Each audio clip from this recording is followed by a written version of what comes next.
បញ្ហាតាក់ទងឱសថកម្រិតនិងរយៈពេលប្រើប្រាស់ត្រឹមត្រូវម៉ាឡុក400មីលីក្រាមលើ400មីលីក្រាមចំនួន28គ្រាប់ទំពាមុនលេប1ដង1គ្រាប់នៅពេលចុកឆ្អល់ចុងដង្ហើមមួយថ្ងៃមិនលើសពី4ដងរយៈពេលប្រើប្រាស់1សប្តាហ៍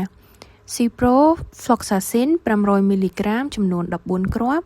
លេបម្ដង1គ្រាប់មួយថ្ងៃ2ដងព្រឹក1គ្រាប់ល្ងាច1គ្រាប់រយៈពេលប្រើប្រាស់7ថ្ងៃផលរំខានឱសថមានផលរំខានរបស់ម៉ាឡុកទល់លាមកឬរាគ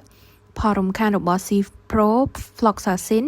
ចង្អោរក្អួតរាគឈឺក្បាលធីងធងអន្តរកម្មឱសថមានការប្រើប្រាស់ឱសថម៉ាឡុកជាមួយគ្នានិងឱសថ Ciprofloxacin នោះវានឹងមានអន្តរកម្មឱសថនិងឱសថ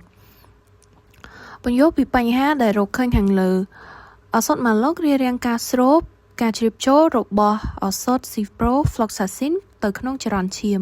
ក្នុងករណីប្រើព្រមពេទ្យជាមួយគ្នាបញ្យល់ពីផលវិបាកចំពោះអ្នកជំងឺទាក់ទងនឹងបញ្ហាខាងលើដោយសារឱសថម៉ាឡុករារាំងដល់ការស្រូបឬជ្រាបចូលរបស់ឱសថ Ciprofloxacin ដែលជាហេតុធ្វើឲ្យបាត់បង់ប្រសិទ្ធភាពរបស់ឱសថ Ciprofloxacin អនុសាសន៍ទាក់ទងនឹងបញ្ហាខាងលើត្រូវលេបឱសថ Ciprofloxacin ឲ្យបានយ៉ាងតិច2ម៉ោងមុនឬ2ម៉ោងក្រោយពេលលេបឱសថម៉ាឡុក